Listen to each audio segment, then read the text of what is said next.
self. All right? And we're going to learn how to understand the language of disease. You know, one of the classes that I teach, one of the first classes that I teach in my school, I teach how to how to touch, how to feel, how to smell, how to listen. You see, those senses we don't touch those senses. You know, we assume we take them for granted that we know how to touch. We take it for granted we know how to feel and to listen. I asked people, I said, how do you listen? They said, well, I listen through my ears. I said, you don't listen with your ears. I said, how do you feel? I feel with my hand. I said, you don't feel with your hands. I said, how do you see? I see with my eyes. I said, you don't see with your eyes. Y'all know what I'm talking about? You see, a blind man, 100% blind, see better than all of us. You can make it black dark out there, can't no light nowhere, and he can walk around without falling over stuff. He can feel the vibration from objects before he come in contact with it. He's using a percentage of his brain that we never tap into. Are you following? So if somebody plucked your eyes out, then you would be blind if you told it depend on your eyes. If somebody cut your hand off, you would never be able to feel. So that's not what it's about. You see with your brain and you feel with your brain. And if you would learn, especially minority people, if you would learn to use more of that brain, you'd find that things would be a lot clearer. Disease never comes without a cause. The reason we have problems is there's been a cause. The way is prepared. Disease is invited. Because we have violated the principles of health, we have what? Paved the way for disease. By disregarding of the laws of health, the 8 principles of health, we disregarded them. Many suffer in consequence of the transgression of their parents. In other words, we inherit their disposition of rebellion.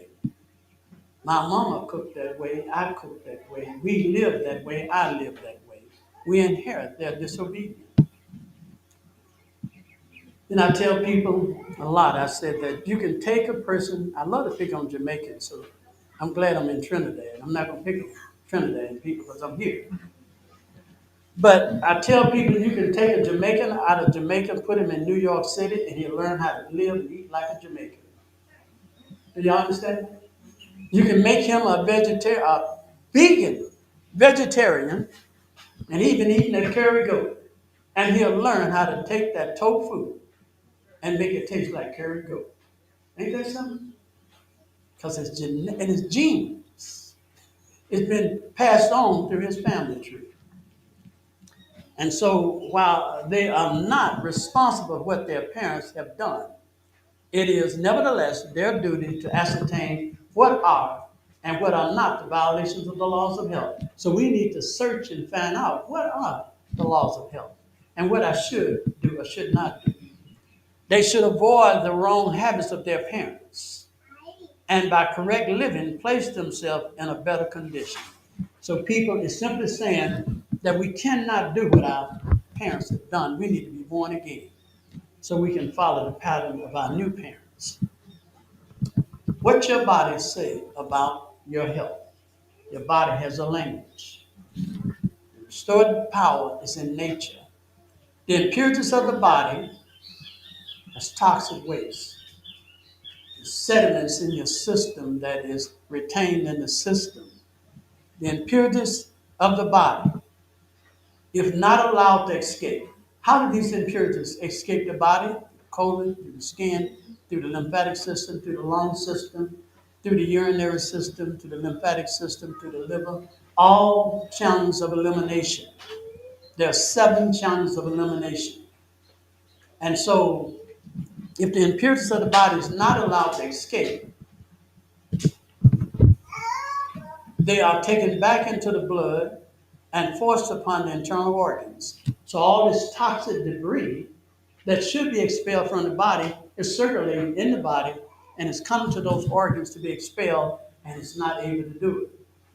So that means the body's going to suffer from auto intoxication, drunk on its own filth. But nature don't give up. Nature, to relieve herself of the poisonous impurities, make an effort to free the system.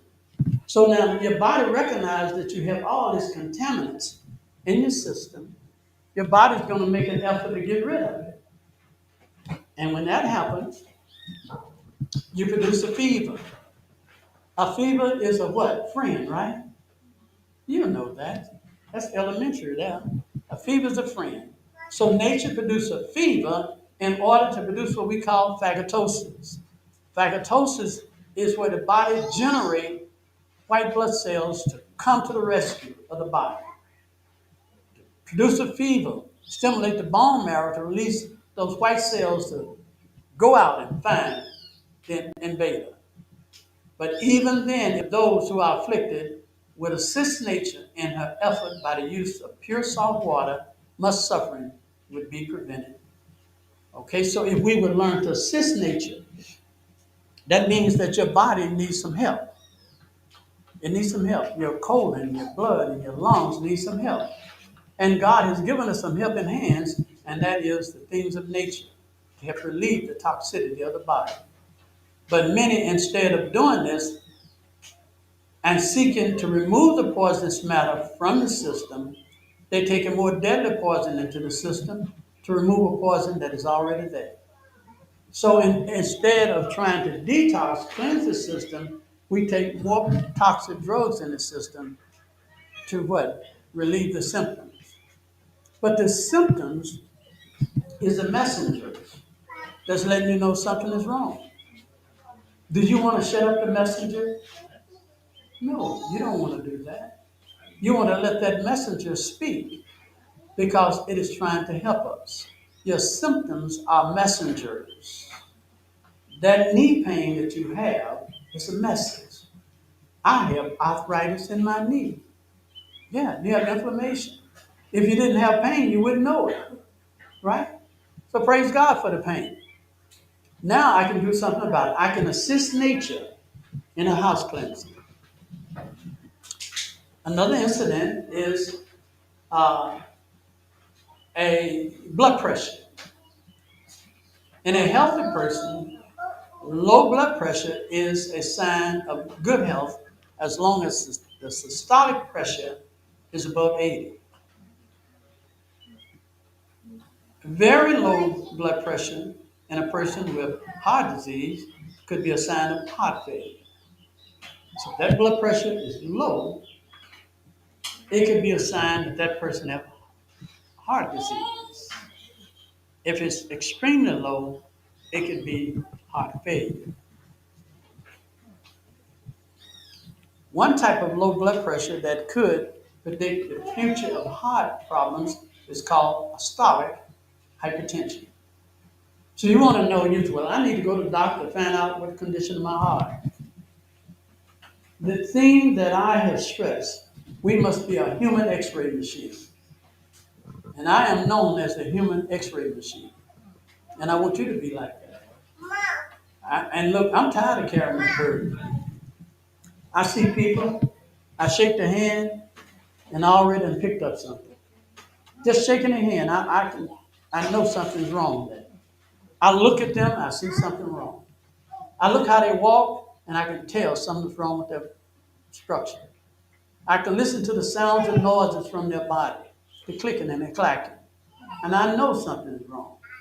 I can look at the texture of their skin, their eyes, and everywhere. I can look at the wing of their nose, and I can see problems. And it's a burden. It's a burden that I've carried for many years. And I want you to carry this burden. But if you're not going to do it being a surface study, read it. You're not going to do it. It's going to demand all in your time. You know, I don't have a social life. I don't have a social life. My social activity is to get more of what God has told me to do. All right? I travel all over the world, literally over the world. I was down in Sydney, Australia, Brother Wilson, go see the kangaroos. I ain't got time for no kangaroos. I was up in Alaska. They said, make sure you see the polar bear. You got time for that. I don't care where I've gone, I do not take a vacation. I go to work, and that's my job. I don't have a social life. And I'm trying to give it to you because I'm finna stop. I'm telling y'all, I've been telling people for many years that this is it. I know it's it now because God told me it's time for me to stop. And that's when I said, I don't know if I ever be in Trinidad again. My son, God gave him to me in my old age to replace me. He knows as much as I know. He has the same gift of the human x-ray machine. He had it. And his whole life has been to take my job from me. All right? So y'all not finished with me yet, but I'm ready to stop. I am so tired. And the tiredness is not so much the work, it's just that every day people say, can you help me? And you really want to help these people, but you have only human strength. It's exhausting. To be able to get some rest, it is tough. I go to the grocery store and I'm shopping, and somebody walks and says, I know you, I've seen you. Yeah, I saw you on YouTube. I go to church and they said, can you speak today? There's no rest. But I want you to get it. I want you to take my job too. And I want to give it to you. Please study. Study with all your heart and might. And it's going to make a difference in your life. Now listen, in this type of low blood pressure, there's a drop of 10 to 20 points on blood pressure. When a person moves from a sitting to a supine flat position or standing position, it causes a sudden sense of lightheadedness and can be due to a heart that is starting to have trouble compensating. So if you notice that if you get up and you notice a little lightheadedness, that means your heart is not taking in enough blood. That heart is getting ready to stop. Blood pressure differs from between arms. Most of the time, you get the blood pressure, they check it, on your next to your heart. That's it. But that's not really the way you're supposed to do it. Has your doctor ever measured your blood pressure in both arms? They don't. They do one arm because they're going to get you out the way to get somebody else in there. It's not a bad idea to tell them to do it. Finding blood pressure different between one side of your body to the other side can be a warning sign of a disease of the arteries characterized by the disposition of plaque or fatty materials on the inner wall of your arteries. So there's a big drop, a difference between your pressure in your left arm to your right arm. That's a good sign that you got some plaque in your arteries. And I take people's blood pressure and I say, you got some hardening of the arteries. They say, how you know that? You didn't do no tests. I just checked their blood pressure in both arms. And it told me that. And look at this one here. And this is in the medical book. Having a difference of 15 points or more was found to double the risk of what? Of heart disease. 15% difference doubles your chance of dying of heart disease from one arm to the next. Your pee. You ever look at your pee? You just glad it's out of there. You don't look at it. But I look at it. Straw color, or transparent, or yellow pee. This is the normal urine color of a healthy, well-hydrated person. This is what it should look like. Transparent or clear pee. You should always be properly hydrated. Now let's look at why that's so important. So now we're looking at a scale so we can tell what our pee looks like. I'm hoping you take time to take a look at your pee.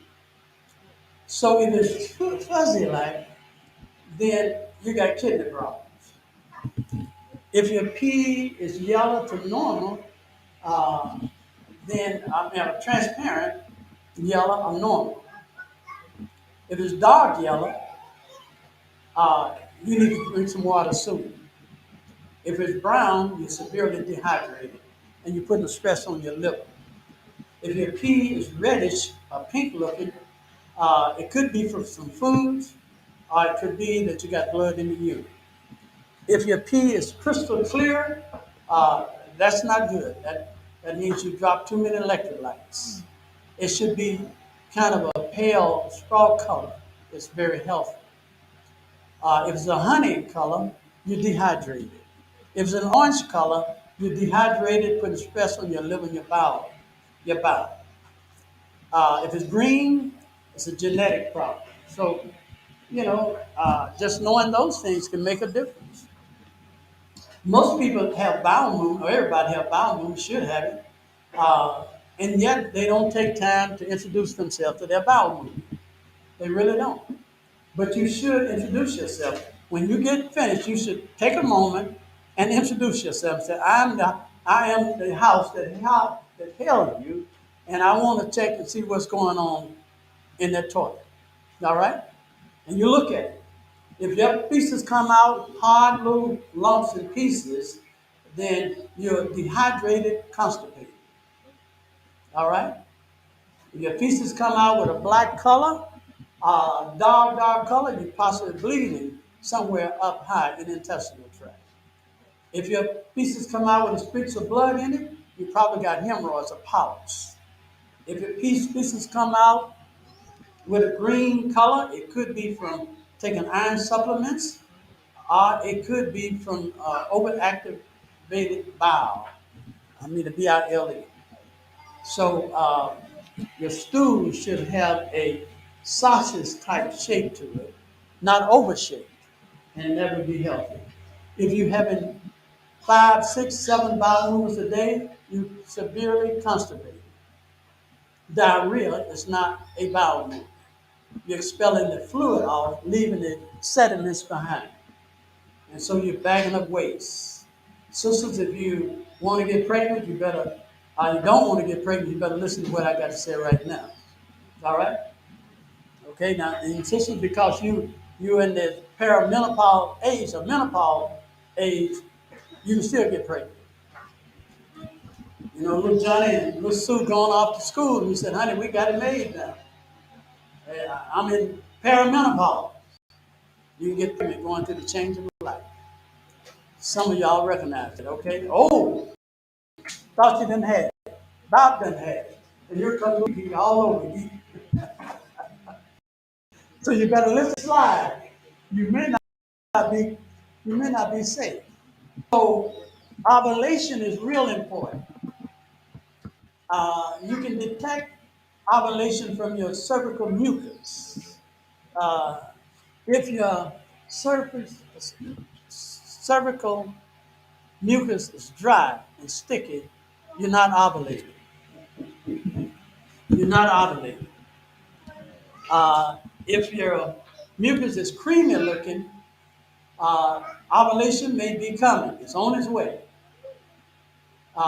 If your cervical mucus is wet and watery, ovulation is very, very close. If your cervical mucus is very wet, sticky, resembling a white egg, take a vacation. You grown people, you know what I'm talking about. I'm not teaching the sex education here today. You're old enough to know it. And if you don't know it, then you don't need to know it. All right? In other words, take a vacation if you don't want little sweet pea all over again. This is the most fertile time. You cannot get pregnant every time a man and wife come together. If that be the case, that woman would be pregnant every month. All right? But that's not the case. There's only set conditions by which a person uh, can be pregnant. All right? Do we understand that? And the ovulation determines that. It prepares that cervical mucus so the egg can be fertile. So all you need to do is to remember, check that fluid, check your vaginal temperature. If the vaginal temperature is low,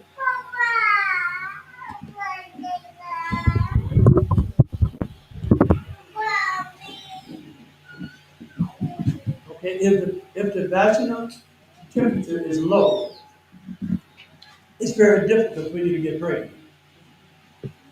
You understand? If that vaginal temperature is high and the cervical mucus is like a raw egg, then it is very easy to get pregnant. Okay? Now you got that, right? So you can figure it out. For the rest of it, you can figure it out. Okay.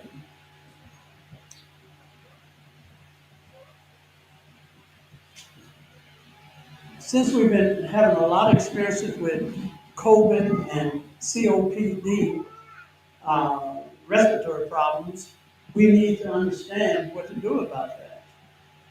If you have COPD, a lung problem, in stage 1, 80% of your lungs are functioning. If it's stage 2, 50%, 50 to 80% of your lungs are functioning. If it's stage 3, 30 to 50% of your lungs are functioning. If it's stage 4, less than 30% of your lungs are functioning properly. Now you may wonder, what is that important to know? If your lungs are not functioning over 50%, then you put a lot of stress on your respiratory tract. So that's what makes it so important. Now you need to be able to take some things to increase your respiration. Let me give you a formula that can help you. In this school, we're going to learn how to make some of these things, and we're going to use a lot of things that you have here. Here is a respiratory syrup that helps you respirate, get your lung capacity back working properly. Take 1 cup of honey, take a half a teaspoon of peppermint, the juice of 4 to 6 lemons, a half a teaspoon to a teaspoon of cayenne pepper, half a cup of garlic, a half a cup of chopped onions, and you really need about 3 ounces of horseradish root. And I was told, I know I've been to Trinidad quite often, I know pine trees grow here. I know when I was downtown up in the hills, I saw the pine trees. So pine trees do grow here. Ellen White made on pine trees. She said there's healing properties in the pine. And so God has blessed that tree to grow nearly everywhere around the world. It is particularly good for respiratory problems. So you go out, you pick you about 1 or 2 cups of pine needles. You wash them real good. You boil them in about a quart to a quart and a half of water. You mix all this together and you drink it as a hot tea.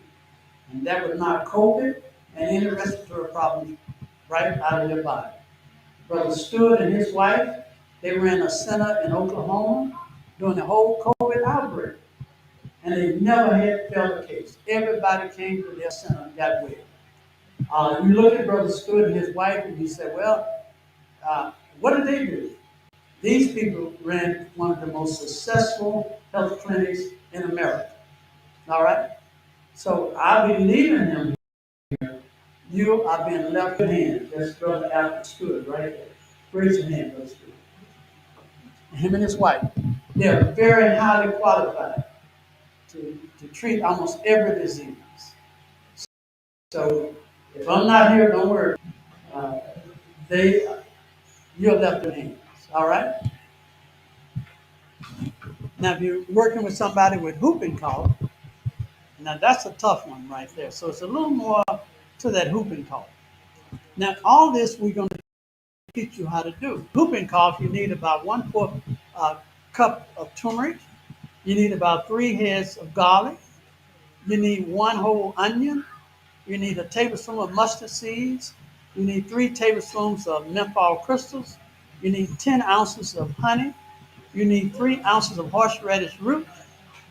And you need 1 teaspoon of mineralized sea salt. You need 4 tablespoons of ginger. You need 4 tablespoons of Bragg's Bragg's apple cider, and you need 10 ounces of lemon juice and 10 ounces of elderberry syrup. Now, I'm going to tell you something. This is a powerful tonic here. If a person cannot breathe and has got to go on a respirator, this can stop them from having to go on it. You can make these here tonics, bottle them up, and have them available to the people. We want to learn how to do that here in this training school. So that when somebody has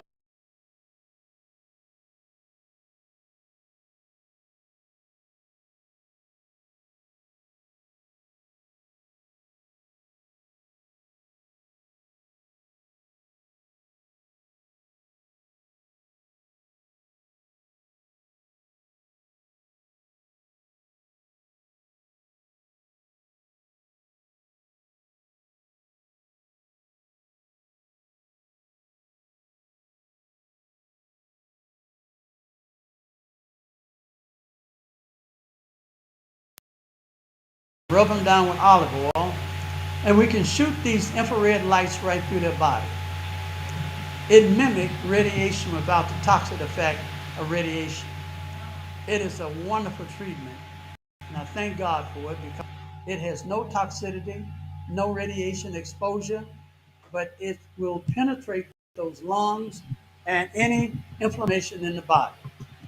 And so we're going to learn how to put these little simple apparatus together. Now he's sweating really hard here because that heat is hot and it's boosting up his immune system.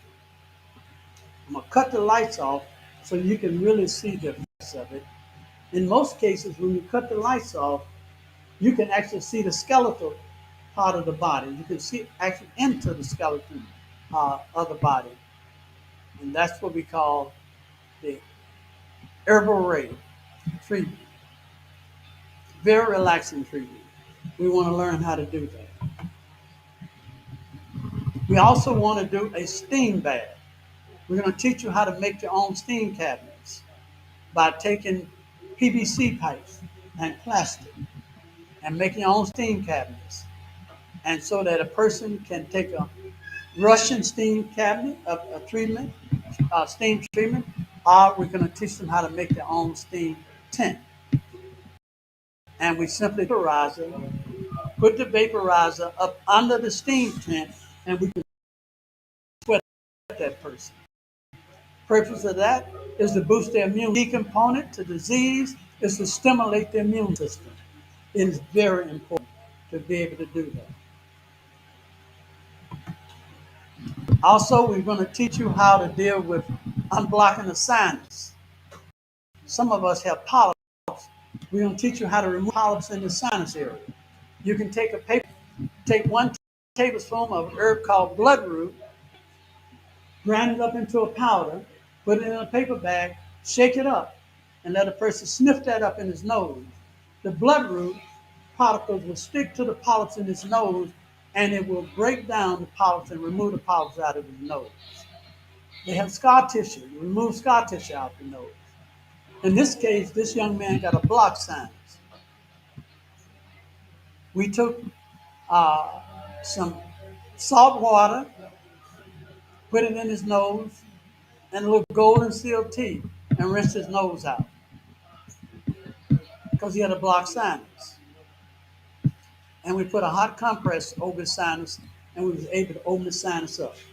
I'm going to show you how to open up a blocked sinus before you can count to 10. Take 3 drops of DMSO, 3 drops of peppermint oil, and put it in a teaspoon of water. Hold it up and pour it in their nose. Before you can count to 10, their sinus will be wide open. The DMSO is a solvent. It is the strongest solvent on the universe.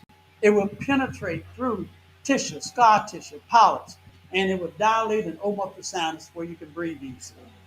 These things are available to us, and God has made them possible for us. But once again, we have to prepare ourselves by studying and doing research. You need to know when you see mucus.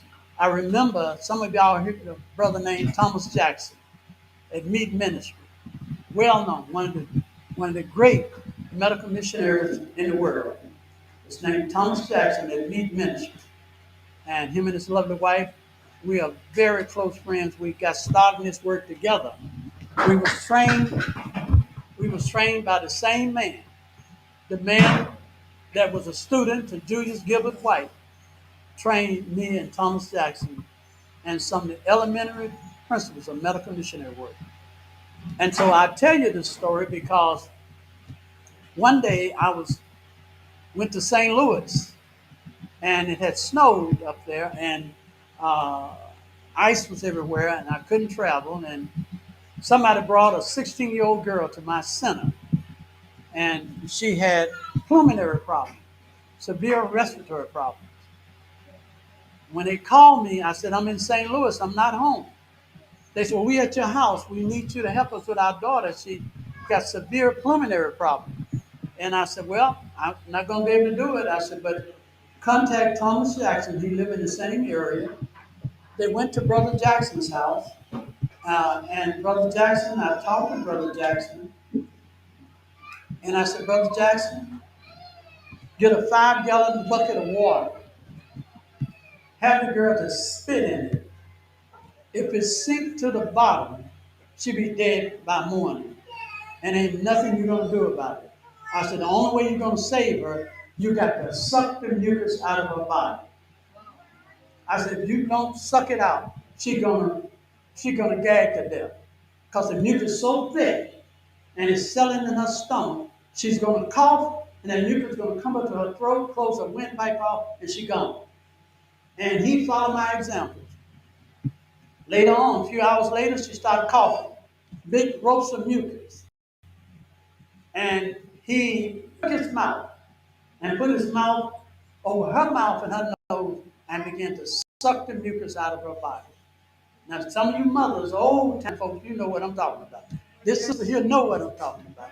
Now, you young mothers, you don't know what I'm talking about. They sucked the mucus out. The problem with this girl, it was too late.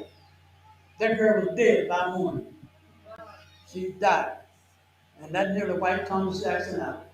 Because she died while he was trying to suck the mucus out of her body. Well, we need to know because, see, when the mucus is clear, it's a healthy. So when you're coughing up mucus and it's clear, don't worry, praise God. When the mucus is white looking, that means you got a cold. When the mucus is yellow and green looking, that means you got a bacteria infection. When the mucus is brown and orange looking, you got inflammation and dried blood. You're coughing up dried blood with the mucus. You see how simple these things is? And so you may need to do an inhalation treatment. We're going to learn how to do an inhalation treatment. That is to open up the sinus, get you to breathe easy. We're going to teach you the referred pain regions of the body. People have pain all over their body. Sometimes have pain in the liver, in the neck, and they have pain in the side. If you have pain in your neck and the liver at the same time, then you got liver and gallbladder problem. All right? See, I'm not a witch. I've studied the human body enough that I can pick these things up. And some people say, hey, how you know all this stuff? The devil teaching you that stuff. The devil ain't teaching me nothing. I study the human body so I can understand the language of the human body. And so knowing these referred pains is a big help. So if you know that you have lung problems, most of your pain is going to be right down the side of your neck. Aching pain, then you know you got your lung problem.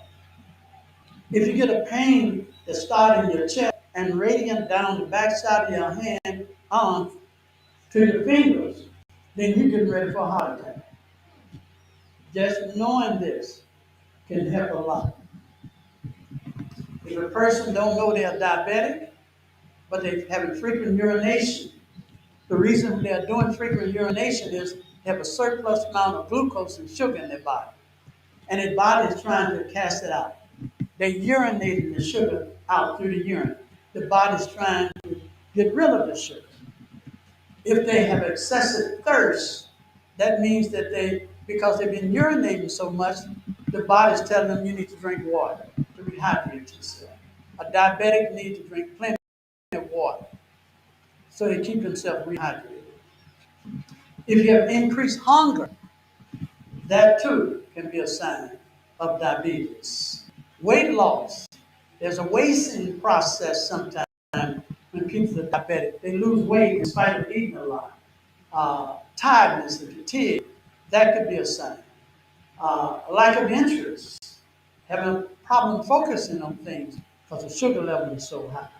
Numbness and your extremities is another sign. Blurred vision, because the tiny little capillaries in the eyes are blocked by so much sugar in the blood, and it can cause vision problems.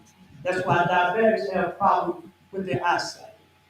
Uh, Frequent infection. The reason why diabetics have frequent infections is because the sugar level in their body lowers their immune system. You see, sugar affects your immune system by bringing down your immune system.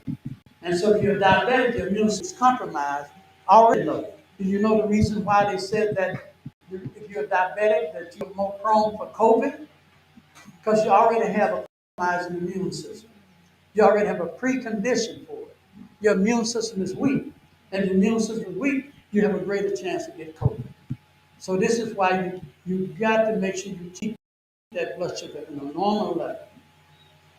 You may also have problem with uh, healing wounds, slow healing, pressure sores.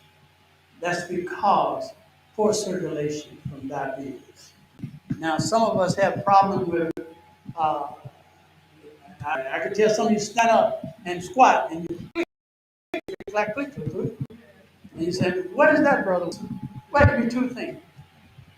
You can have bubbles in the tissue, little gas bubbles in the tissue of your muscles. And sometimes when you stand up and squat, they burst. You hear the click-clacking sound. Or there could be some other problems such as rheumatoid arthritis, inflammation to the knee. There's not enough synovial fluids there to keep the knees lubricated, so there's a lack of calcium. That can also cause clicking and clacking in the knee and also in the back. God gave us a wonderful herb called the fig. We talked about it this morning.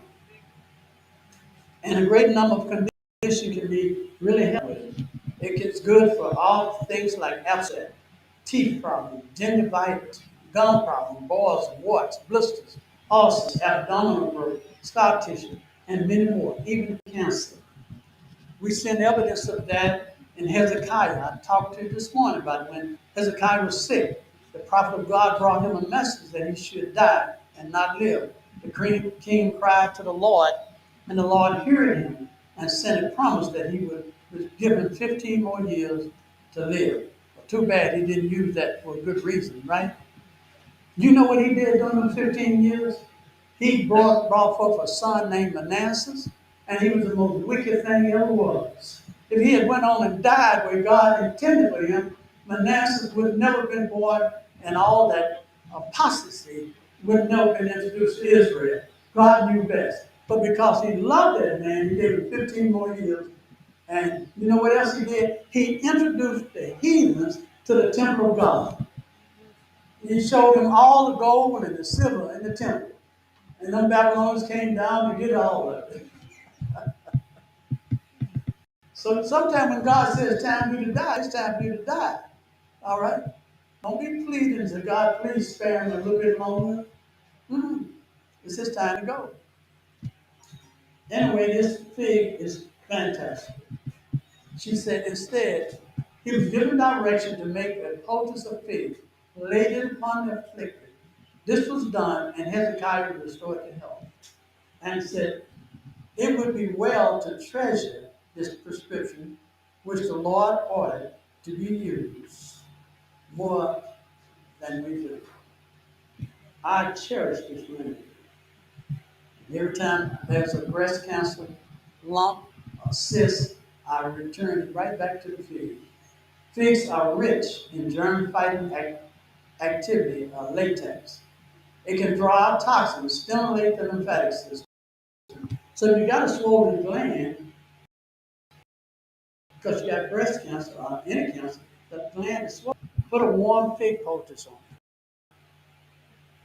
and you can have the experience Hezekiah had. I've seen lumps as large as a chicken egg respond quite favorably with the fig poultice.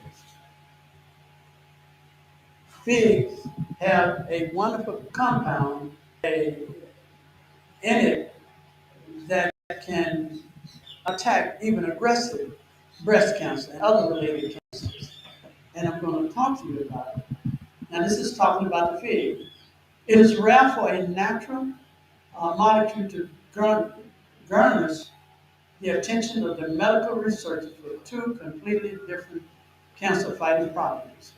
But the compound Solomon has done just that. They found that Solomon is in the fig, and it's also in celery and other fruits and vegetables. Solomon is already used to treat lymphoma, as well as skin conditions such as psoriasis, and based on its ability to stop the DNA from copying itself and triggering the cell death when combined with UV light. So there is component in figs that when you apply a fig plaster over a tumor's growth and then shine a UV light on top of it, it can trigger the death of the cancer cells by stopping the DNA of the cancer cell from replicating or reproducing itself. I hope y'all understand that. Now, researchers at Duke University have found that UV activation of sun also has the ability to kill breast cancer cells that overproduce. So it's a very, very serious type of breast cancer, HER2 negative and HER2 positive. They found that the Solomon in the UV light can stop the production of the growth of the HER2 protein that causes that cancer to grow. The most promising drug, positive cancer, can block the function of the HER2 cells. In other words, they have a drug, a pharmaceutical drug, that's supposed to be the best on the market to stop the cancer on the surface of the cell. It can't go inside deep into the cell, just the surface. And it's Herceptin. Herceptin can stop it on the surface, that's all. But listen, but they cannot recognize HER2 deep inside of the cell. They cannot do it. So if you got this cancer deep inside, Herceptin cannot help you. Over time, resistance to it. In contrast, Solomon, activated with UV light, can block all the HER2 in the cell, eventually leading to the death of the cells. Ain't that something? Just a little UV light with a plaster of figs. Figs have always been a potent medicine. They contain the highest concentration of cancer-fighting polyphenols. Fresh figs deliver twice the polyphenols as the dried version. And so that is what I had to bring about that fig. It can help prevent constipation. It can help with weight loss, lower your cholesterol, prevent coronary heart disease, prevent colon cancer. And I love to take fig powder and we make a bowel cleanser out of it for people that have colon cancer. And that takes it direct in contact with the colon cancer. Fantastic. And here we show how to make the bowel cleanser that can actually cure colon cancer. We take a half a pound of fig powder, 1 pound of psyllium, 10 ounces of agar-agar, a third of a pound of moringa leaves, 7 teaspoons of salt. We mix it all together. Take 1 tablespoon in juice 3 times daily. It's going to give you big bowel movements, and it will stop with the rest of the cancer in the colon.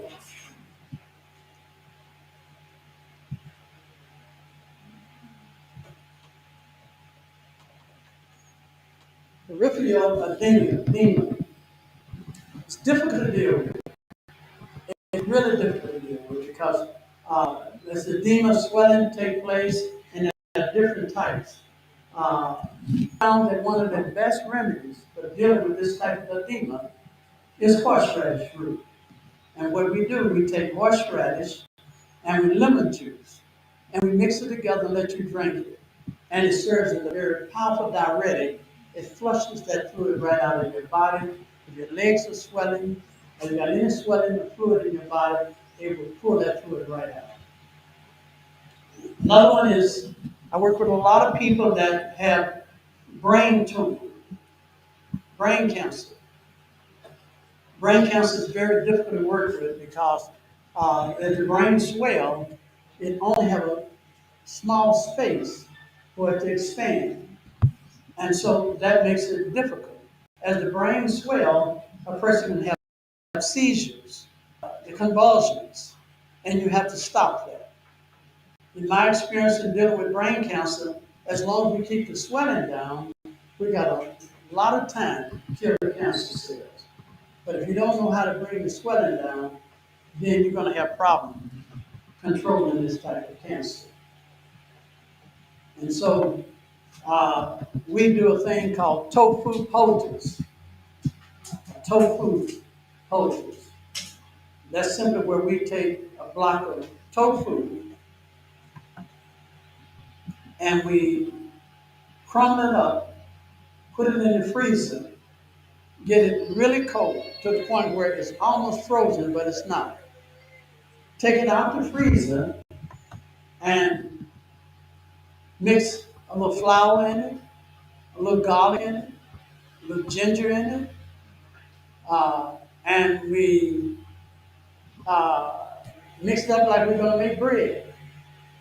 And we flatten it out on a piece of cloth and we lay it on the top of a person's head. I had a video I was going to show you how to do it, but it won't play. And we put that on a person's head and we wrap it up and we leave it on there. It's ice cold. Then we give them a hot foot. We give them a hot foot bath.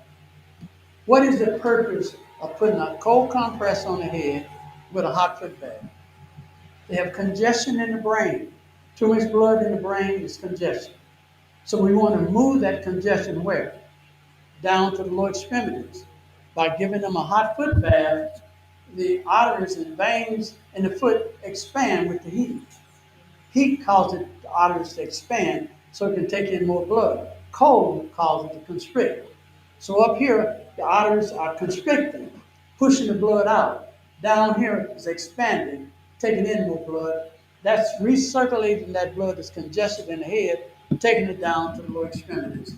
From that, we can reduce inflammation, we can stop the seizures. In order to stop the seizures, we take CBD oil. Y'all know what that is? It's marijuana, right? Well, not really. Marijuana has twin sisters. It's called the CBD oil. Yes, it has twin sisters. The THC is the narcotic. I don't want nothing to do with that sister. I get rid of that sister. But the cannabidiol that's in there, I need that. That's the medicine part. And that will stop seizures. All right? That's right. It's nothing but hemp. And I tell you, I talk to people about this having a lot. And they say, I ain't taking no marijuana. I said, when last time you had some hemp salad dressing? They said, I love hemp salad dressing. I said, do you know that's marijuana? You didn't know that? Hemp is marijuana. All right? But they have taken the THC out of it. So they disarmed it, so you're not going to get high on it. Okay. Let's continue. If a woman has facial hair on her lip or on the chin of her face, it's a sign of polycystic ovaries. Y'all know what I'm talking about, right? You got your little tweezers, you plucking that hair. I know you're doing it. Okay. But you pluck it, it's going to come back until you fix them ovaries. It's polycystic ovaries. What it is your ovaries need estrogen. And when they become polycystic, instead of one ovary, you get two and three and four and five clustered together like a cluster of grapes. And each one of those clusters produce estrogen. It produces too much estrogen. With all this high level of estrogen, it tricks your body to say, hey, you need to have, but the only thing you're birthing is a fibroid, polycystic ovaries, okay? So it's a false pregnancy. You're not growing a child, you're growing abnormal tissue, fibroids, polycystic ovaries. So now, in a natural world with a woman, her estrogen goes up at a certain time. Her progesterone level comes down. And now she's in her height of her menstrual cycle. From 3 to 7 days. She's flowing good. But then all of a sudden that progesterone starts creeping up, creeping up. As it creep up, it suppress the estrogen, bring the estrogen down. And all of a sudden, cut the menstrual flow off. So what is it that stopped a woman from hemorrhaging? The progesterone. All right? That's the natural process. So if you have somebody that's hemorrhaging unnaturally, 10 days, 2 weeks, what do you need to do? Nature have already told you what to do. Do you increase the estrogen? No. What do you increase? The progesterone. By increasing the progesterone, we can stop the abnormal menstrual cycle. Out here, you got trees, wild yam trees growing all around here. So, by simply taking a wild yam, making you some supplement out of it, we can reduce the amount of estrogens in a woman's body. There's another plant that grows around here called the passion flower. How many know the passion flower? Y'all love passion fruit, don't you? I love it. It's got that sweet and sour taste. Very delicious. But it's got a beautiful flower with it, too. Now, do you know that the most powerful drug that's made on the market is made from the passion fruit? And it is to reduce the woman's estrogen in her body. You can take the passion fruit plant, make a tea out of it, and it will bring your estrogen level down. All right? I'll give you another one. Every Easter, you get a flower called Easter lily. Beautiful white flower. Some of them are pink. You know what I'm talking about, right? Easter lily flower. Everybody like to go buy them. Once a year, everybody buy Easter lilies. Well, that flower has one of the most amazing components. It can block estrogen level better than anything in the world. 70% of polycystic ovaries can be cured by just drinking Easter lily extract. And it inhibits estrogen. So remember that. Stop plucking so much and don't ever shave, but just reduce the estrogen in your body. If you got an extra amount of body fat, your body fat would be converted to estrogen also. So you need to lose weight. Losing that body fat will also reduce the amount of estrogen in your body. Any thoughts on that, sisters? I know y'all got some problems with that. It's all right. But God has a solution to that. Diverticulitis. All of us have diverticulosis. These are out pockets in the colon that protrude out because of weakness in the colon. If you have a lot of gas, constipation, straining, these pockets can expand and hold feces in them. And what happens is, if it get impacted up, it can set up inflammation called diverticulitis. Diverticulitis. That's an inflammatory condition and very painful. And you had to clean them out. Some of you also seen people with rheumatoid arthritis and gout. Now, to teach this one, I tell people, a long time ago, we used to go to the circus or the fair, and these people be in their booth, and they got all these games you play, and they said, now look, how would you like to win $25? And I said, yes, sir. He said, put that chicken egg in that Coke bottle, and I'll give you $25 as long as you don't break my egg. You mean if I put that egg in that Coke bottle and don't break it, you're going to give me $25 every time you do it? I give you $25. He mean it. He said, no, that's impossible. He said, no, it's not impossible. He said, I tell you what, I'll put it in there, and you give me $25. He said, that's the deal. He put the egg on top of the Coke bottle, and he smacked it, and it dropped down in the Coke bottle and bounced around. He said, how did you do that? That was magic. That was not magic. The night before, he soaked those eggs in vinegar. Are you with me? You see, protein have a bond. A bond is like a finger. If you know chemistry, a bond connects one protein to the other protein. That's a bond. And they glue together like that. And if all the protein glue together like that, it's like a brick wall. Now, if you can break that bond, it's like a rubber ball.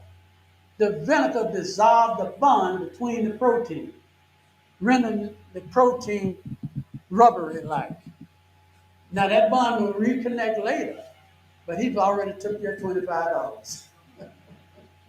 Well, now what did you learn from that? That's calcification, protein and calcification in this man's joints and his fingers. You need to dissolve that calcification and protein that's lumped up all around his joints.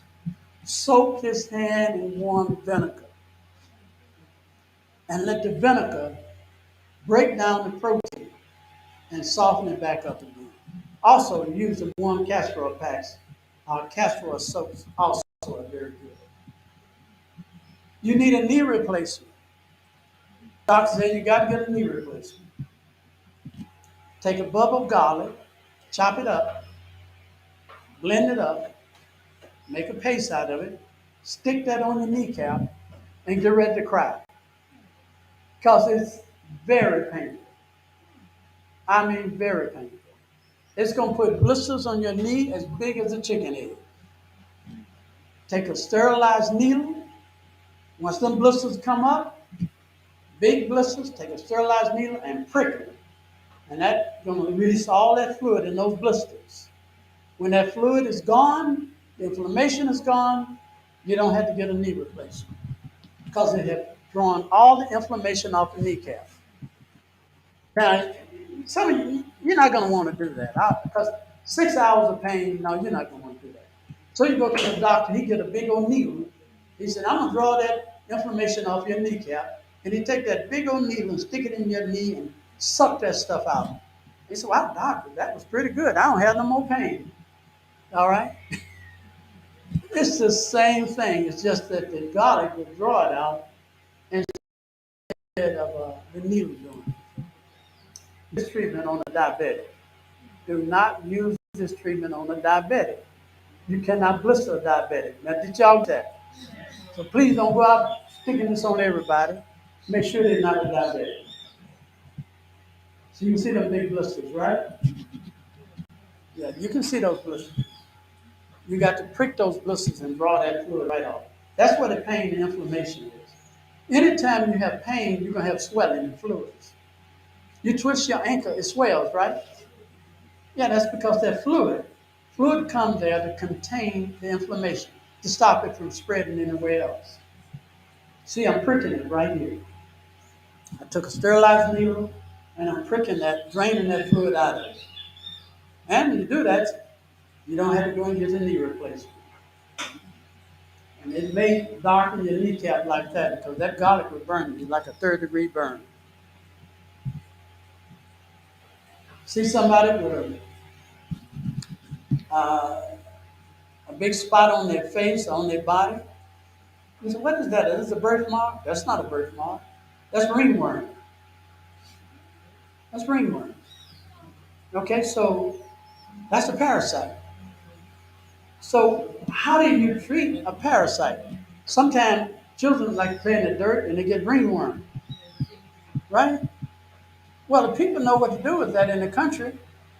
They simply go out and get some axle grease out of the tractor, or they get some old used motor oil, and they dip the finger and rub it on the ringworm, and they kill it. They kill it. And less than 2 weeks, it's gone. You tell me, Brother Wilson, man, you must be crazy. I ain't putting no motor oil on my skin. That's carcinogenic. Yeah, it is. But you need to be fair with yourself, too. You need to stop using that white petroleum jelly, Vaseline. How many use Vaseline? Tell the truth and shame the devil. Vaseline is petroleum jelly. That's motor oil. All right? They just make it white to make you think it's right. Vaseline ain't nothing but motor oil. You shine your face up with it. You tell me, I ain't putting no motor oil on me. You better stop using that Vaseline. Now, the Vaseline will not kill the ringworm because they purify all the coal tar out of it. Motor oil have a natural component called coal tar. Coal tar. They make a drug out of it, a lot of skin problems, and it will kill the ringworm. I work with a lot of Parkinson patients dealing with their central nervous system, and you have to teach them teach them motor skills all over again. So I'm doing this exercise here. I'm telling you, and we count him, and because he got a severe case of Parkinson, and we do this every day. I'm teaching him motor skills. He watching me. He got his high eyes on me as we do it. And we're doing this because I'm trying to reprogram his brain to get his body to respond to his motor and sensory nerves. Okay, you have two. You have a sensory nerve, and you have motor nerves. The motor nerve, the sensory nerve, is when you touch something, say, I just touched it. Motor nerve, when you move your hand up or lift something up. So now I'm teaching him to hold his hand out. I said, put your hand down. Hold your hand up. Put your hand down. Hold your hand up. Put it down. And what I'm doing, I'm trying to reprogram his brain. Because if I just walk up and say, put your hand up, and he's shaking, he don't have the nerve transmission to exercise his sensory nerve to motivate his motor nerve to hold his hand out. You got to retrain him to do that. This takes a lot of time and effort. Now people say, well, are you sure that's going to work? The little boy, little baby girl, they can't walk. You teach them how to walk, right? Let me ask you something. How do you teach your baby how to walk? I mean, this is how I learn stuff. I work with a lot of quadriplegics. I work with a lot of people who can't walk because I can't walk. So I can identify with them. But anyway, I look at a baby. He's scooting around. He's crawling. He's trying to learn how to walk. He exercises his motor skills.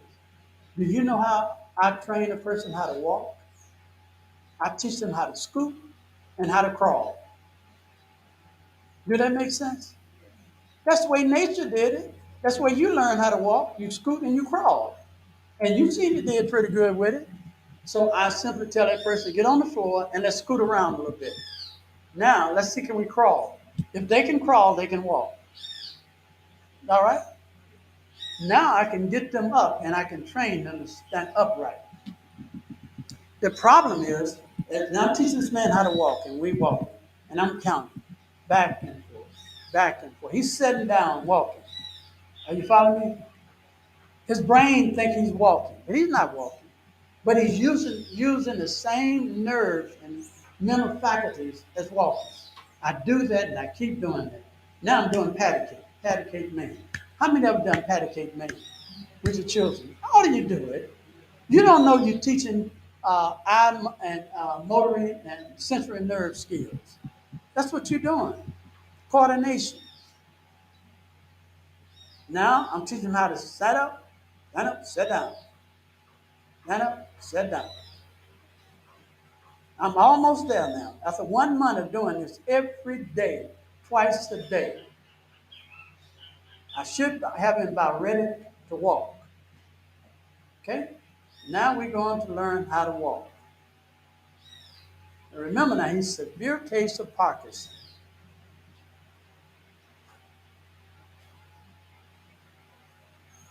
His motor skills and sensory nerves are getting back engaged. He's walking around that chair. Now watch him when he go around that chair right there. He's going to slow down a little bit, but he's going to figure it out. How about that? You keep doing that and doing that repetitious over and over again. At the same time, I'm detoxifying, I'm cleansing it. I'm giving him a good healthy diet, and I'm giving him an herb called fava beans. Fava beans. How many ever heard of fava beans? Fava beans are very high in dopamine. I cook him some beans, a pot of beans out of fava beans, high in dopamine. Then I put him on a banana fast. Bananas are high in dopamine. Doing all of that, working with him, with his physical therapy, that man overcame Parkinson. Here you see wounds, especially these was cases that was in India, which we do a lot of work in India. And here is the reason why they have so many problems with diabetic sores in India is because Indian people love a lot of starches. They love a lot of rice. Love it. I mean, that's just it. I mean, not only them, a lot of Asian people love rice. I think y'all like a little rice down here too, don't you? And y'all roots, you like all kind of roots. You got purple roots, white roots. I went somewhere that had nothing but a plate of roots. I said, whoa. I mean, I'm used to sweet potato and white potato. I didn't know y'all had all these roots. You know what I mean? Those roots are good and delicious, but it's a plate of sugar. Do you understand what I'm talking about? So now that means that if I'm going to eat a plate of sugar, I am going to compromise the function of my pancreas, going to make me a diabetic. Then I'm going to eat me some green plantains. Then I'm going to eat me some rice. I got a big bowl of sugar. And you wonder why you're still a diabetic. Everything that you eat is converted to sugar, except water. Everything. And so some foods are more concentrated. Pardon? Salad, yeah, salad is converted to sugar. It's a carbohydrate. A carbohydrate is converted to sugar. What is sugar? Sugar is a carbohydrate, right? White table sugar is a carbohydrate. It's simple sugar, but it's a carbohydrate. Are you with me? Look it up. Go to Mr. Google. He'll tell you that sugar is a carbohydrate. Salad is a carbohydrate. Apples and oranges is a carbohydrate. All right? Now you have three different levels of carbohydrate. You got monosaccharide, you got disaccharide, and you got polysaccharide. The mono means one. That means one method of digestion, and it's in your bloodstream. Di means there's two systems of digestion released in your bloodstream. Poly takes three or more systems. So it's harder to digest poly. The problem is that most diabetics, they love to eat the disaccharide and polysaccharides.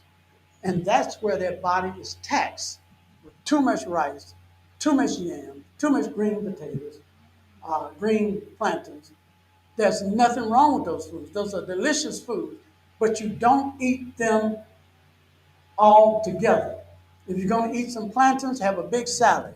Neutralize that starch with some green foods. Are you with me? Don't have no green plantains and some roots and some rice. Don't do that. You got to learn some food combining up in here. You're going to mess around and kill somebody. You got a diabetic meal. Okay, so now in learning that, the diet is the most important factor in overcoming disease.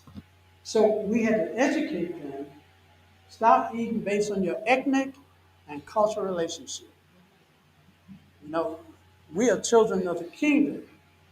You can't, I mean, I grew up in the southern part of the United States, and they love soul food. All right? That's cool man's food. That's eating pork chops and candied yams and gravy with, I mean, everything had grease on it. Barbecue. Okay, now, that's soul food. But it's killing us as a people. I cannot take my ethnic and cultural relationship into the kingdom. I got to eat based on the new kingdom I'm going to. All right? So you got to change the way you eat. Matter of fact, God gave appetite to the beast. God didn't give appetite to man. God gave you the knowledge to know you're hungry. If you follow your appetite, you eat anytime you get a craving to eat. The beasts do that. But a man of God, he said, no, I ain't hungry. All right?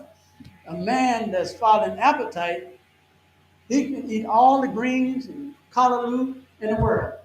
He said, but I still want some apple pie and ice cream. That's appetite.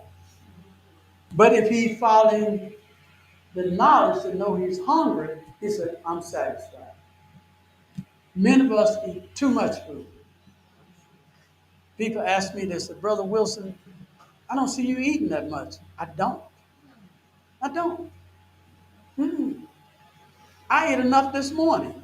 I am feeling good. And y'all know what I'm talking about? I don't eat all that food. And them plates, I saw one little boy, his plate was bigger than him. And I'm thinking, he don't need all that food. His mom and dad, and he said, son, you got enough.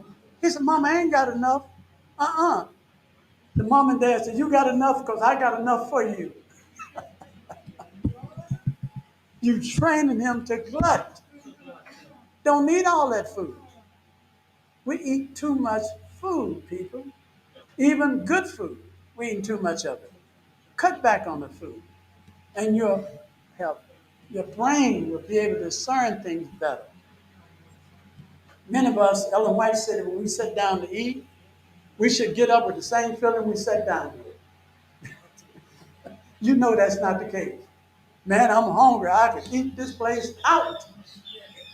And when you get through eating, you are drunk. And she said, you sat down, you should get up with that same feeling. But anyway, with this condition right here, and we're going to teach you how to deal with diabetic sores. You take 1 pod turmeric and 1 pod honey and mix it together.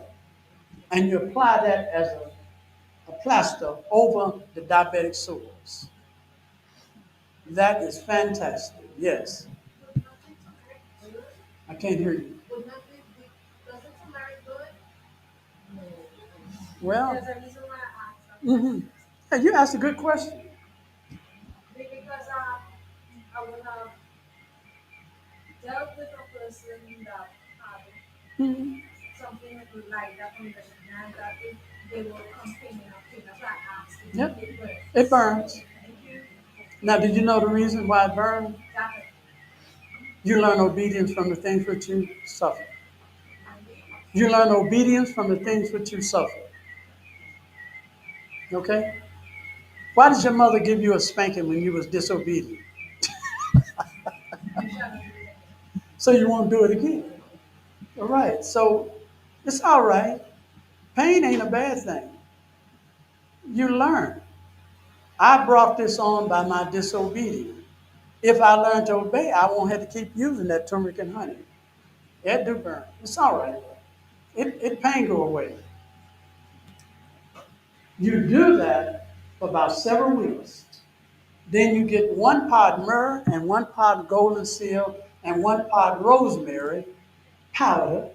Don't wet it. And sprinkle it on the open wound like this. I think I have another one here.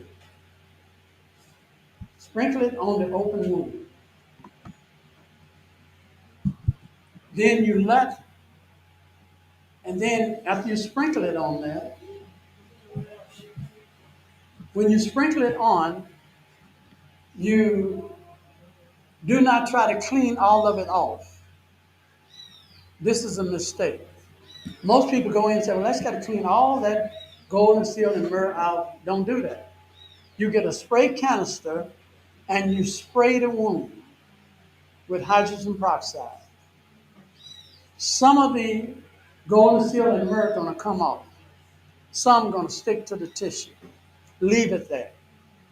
Every time you sprinkle some on there, maybe 2 times a day, some going to stay, some going to leave. Eventually, it's going to build up and it's going to cover the wound. That's a false scab. Are you with me? Now, I'm going to tell you how I learned that. I'm going to tell you how I learned this. Did no man teach me this. I learned this. When you run on this concrete and you fall and scrape your skin, it's going to be red and pink, white and pink, right? And then soon, what's going to happen? A scab is going to come on top of it. Encrustated scab is going to look dark and almost black, right? It's going to cover the wound. Eventually, that's going to fall off, and you see that pink tissue up under the bottom of it. Are you with me? That's what you're doing with that. You're making a false membrane to cover the wound. And once it do, then a thin, protective, permanent skin will grow under the bottom of it. That dark membrane is going to fall off. That golden seal and myrrh that's been building up over the weeks is going to come off. And you can have healthy tissue up under the bottom. Okay, so y'all understand that. I have probably been through enough right now. What if a person is bleeding, hemorrhaging? What you going to do to stop a person from hemorrhaging and bleeding? That blood is shooting all over the place. You what? I don't hear you. Huh? I'm sorry. Cayenne. Yeah, this sister here, she knows what she's talking about. Cayenne. Now, you're going to sprinkle cayenne on the wound. What else you going to do? You're going to pray there. What else you going to do?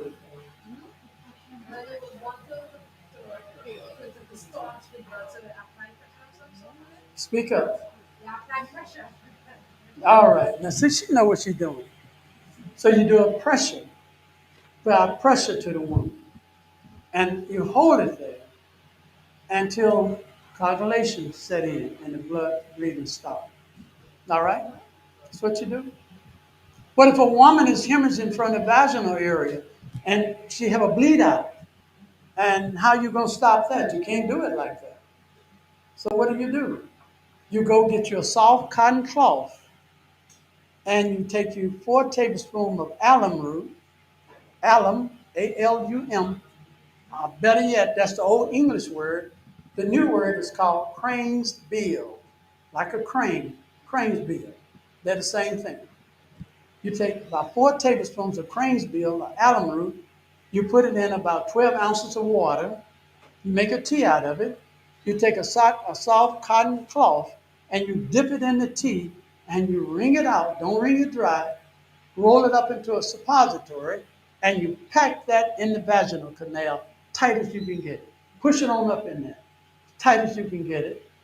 You put the person to bed, keep their feet elevated, give them 400 mcg of vitamin K, give them a level teaspoon of cayenne pepper and some water to drink. That will stop the bleeding. But because they've lost so much blood, you got to give them a blood transfusion. How do you give them a blood transfusion? And what I'm telling y'all right now, they look at us as the ER of medical missionary work. It ain't no emergency room. Emergency room It's your facility. It ain't no time to be talking about running to the hospital. You can't deal with that. You can deal with that. You just got to know what to do. That's all. So um, you simply pack that wound and stop it from bleeding. Now you need to give them a blood transfusion. Go out and get you a fertile egg. How many know what a fertile egg is? Now don't go down to the local store and buy some eggs. That ain't a fertile egg. When I was a boy, we used to go to the market and buy a dozen eggs, and you bring it home and they crack it and there's a baby chicken inside of it. I'm old enough to remember that. I see blood in it. Have you noticed you don't see that anymore? Women was horrified. Say, I ain't buying no more eggs. You got that half-developed baby in it, chicken in it. And they didn't want to buy no more eggs. So the smart people said, we're going to make an egg where we don't need a rooster. You follow me?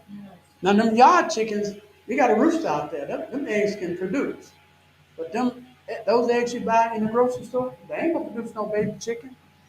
They don't use a rooster. What they do is they take the roosters when they're 3 days old, they kill them and crush them up, make chicken feed out of it, and feed it back to the hens and give them a little extra testosterone. Put them under the lights, and them chickens will lay eggs till they die, and those eggs will not produce another chicken. You don't want them kind of eggs. So get you a yard bird. Crack that egg, take the white part of that egg, mix it in some unfermented grape juice, pure grape juice. Drink that twice a day. Take 1 tablespoon of black scrap molasses. You do that for 3 to 5 days, and you bring the blood count back up. And a person will not need a blood transfusion. All right. I think you all got enough to hold you, right? I want to give you a little advertisement, what to expect. And it's much more coming. I just kind of gave you a little bit of it. But I want you to know that the funds you use to take this course, it was the best investment of your life. And if any more want to come aboard, you better come. All right? And you just get one side of the train. Think about what Sister Stewart and Alpha, the Belfast now, and the rest of the team going to share with you. You're going to be blessed. Any questions before I stop? Yes, ma'am. You got to speak out. Yeah. Nosebleed. Nosebleed through your nose. Yeah, well, nosebleed, a lot of young boys have a lot of problem with nosebleed. My son, he had a lot of problem with nosebleed when he was real young because they get what they call growth spurts. Sister Stewart, she got a son who's growing pretty tall too. They get these growth spurts, and from that they develop, regular nosebleed because of the rapid growth they go through. So that's one form dealing with them growing so fast and getting tall so fast. Uh, and it caused the the capillaries in their nose to break and they bleed. You work with it basically the same way you work with a woman with a vaginal bleeding. You make a nose pack and you pack the nose tight with that and you let them keep it in. And that do a cold compress on the head and the face, pack the nose, and that can slow down the nosebleed. But usually, when they go through that growth spurt, they'll grow out of that and never stop. Any other questions? Like it's reducing the use because none of the data some additives and stuff. Well, I mean, you have to be selective. Yes, not just any grape juice. You want to get the best grape juice you can. You can buy pure organic grape juice. You can buy that. Or you can make your own grape juice. So, but yes, now you can use sorrel. Y'all know what sorrel is, right? You can use sorrel in place of grape juice. It's got the same component. All right. Any other questions? And that's what I was going to be asking is if what we are learning, if we will have a local equivalent to to to um to what we are learning. We're going to do our very best to try to show you how to use some local things. Uh, Now, understand that there's some things I'm not going to use just local. I want to teach what I know works. And what I know works may not just be here local, but a lot of things will be drawn from the local, plants and everything. Mhm. Okay. Another question? Yes. I read in one book that sorrel, too much sorrel you can become anemic. Is that so? I don't understand why they say sorrow will make you anemic. I mean, everybody got their own persuasion. No, I don't agree with that. But too much of anything is bad. The Bible said a little honey is good, but too much is bad. So I don't know what too much is.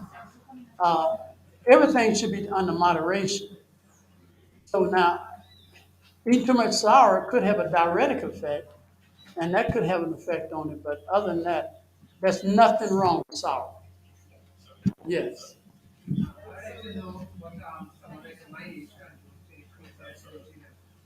Wait a minute, somebody your age? Yeah, mine is going to increase energy level. But I run out of that. I do marathon, but I don't get age now, so I don't have the energy that I used to when I was younger guy. So I want to know what can I do at my age to help increase my energy level to build my energy. Okay. Well, I wish I was your age. I am 75 years old, and I think I'm a lot older than you.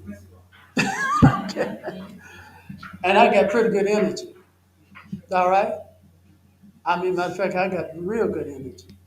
And I ain't eating a lot, and I got good energy. The reason why a man have problem with energy level is low T, low T, low testosterone. All right? And I guarantee you, if you loss of energy your age, you're suffering from low T. If a woman is having that problem, she's probably suffering from candida. But I would say you got low T, and you need to build some muscle mass. And the reason I can look at you and see that you need to get on an exercise regime to build them muscles back. I am the same size I was when I was 18 years old. I wear the same clothes my son wears, and he's 22 years old. All right? I have not lost any muscle mass since I was 18 years old. Are you with me? I'm just using an example.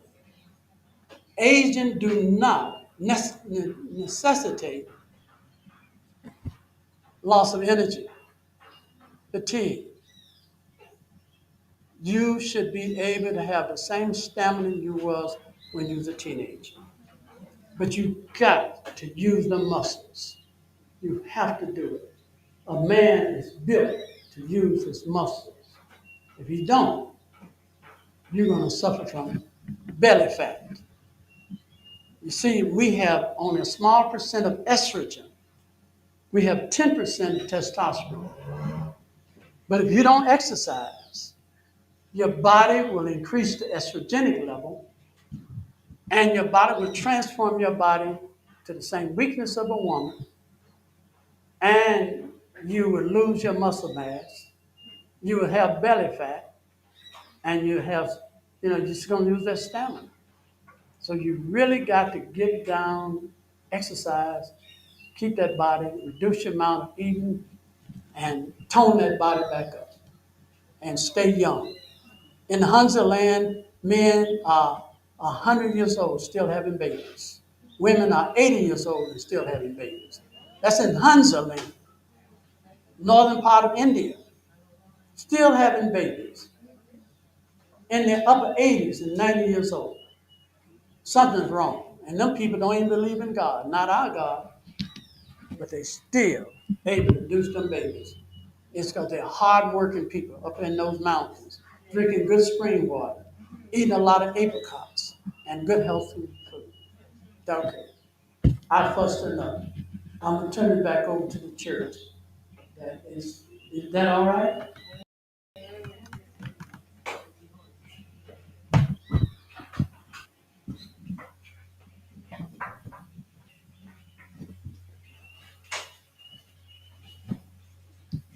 Will be blessed by the presentation. Oh, yes. I want to invite those of you who would have registered to come in on time in the morning. We start at 9 promptly. And those of you who have not yet registered, do so. There's still time you can squeeze in. Um, yes. And we do have, I don't know if it was said, I'll say it again, for those of you who are here as well as those who are online, we do have consultations on Mondays to Thursdays, 9 to 12, 9 to 1, corrected, 9 to 1. We want to encourage you to work with a contribution while you come, whatever that is that you pay. 9 free consultations, 9 to 1, Monday to Thursday. Yes. We will stand as we sing. Let me get the song.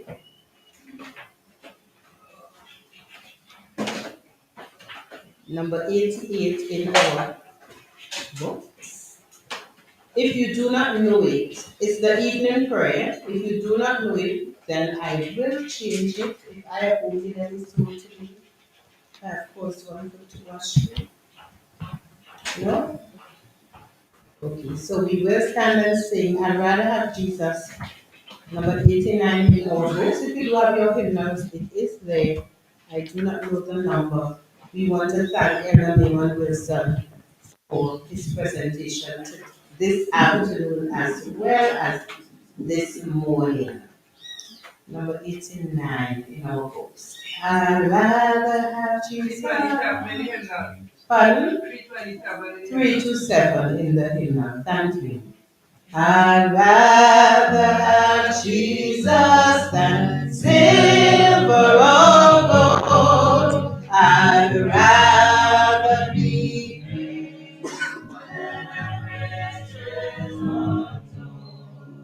I'd rather have Jesus than houses on land. I'd rather be led by his nail pierced hand than to be the grave of a man so or be held in sickness. I'd rather have Jesus. I'd rather have Jesus than anything this world affords today. I'd rather have Jesus than men's applause. I'd rather have Jesus than men's applause. I'd rather be faithful, rather be faithful to his death. I'd rather have Jesus. I'd rather have Jesus than worldwide fame. I'd rather be true.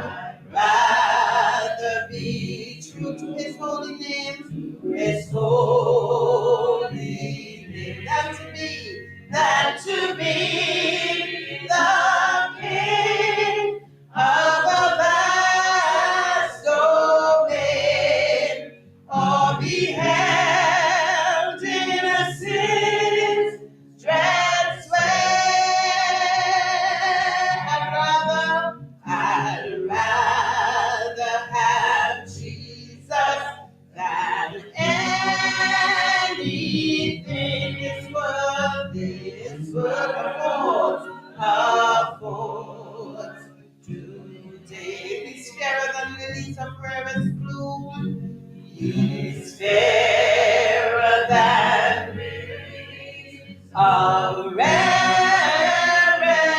He's sweeter than honey. He's sweeter than honey from other. He's all that my hungering spirit needs. I'd rather have Jesus. I'd let him lead and let him lead than to be the king of the vast domain of the held innocence, dread sweat. Rather have Jesus, I'd rather have Jesus than anything this world affords today. Praise the Lord. Could we bow our heads and close our eyes for prayer? Eternal and loving Father, we give you praise and thanks to God for this day. We thank you, Lord, for your Sabbath hours, dear Heavenly Father, for the time spent in your presence, learning about the natural things, the natural things of God. Thank you for your servants that you have sent here to teach us, dear God. We ask a continued blessing upon us. We pray, Lord, that all that you have sent them to teach us, Lord, that we will take it and not just sit down with it, but to use it, dear Lord, to bring an end to your gospel, dear Heavenly Father, to help others who may be in need. So continue to be with us, continue to bless and keep us, watch over us throughout the night that is ahead, and bring us all here safely back tomorrow to have a wonderful time as we begin this health ministry, dear Lord, in Jesus' name. Amen. Amen. Have a good evening, everyone. Those of you who are going, we pray God's blessing upon you and safekeeping. Those who are on the compound, I'll see you in a little bit. Yes. Bye, everyone. Those of you who are online, thank you for joining us.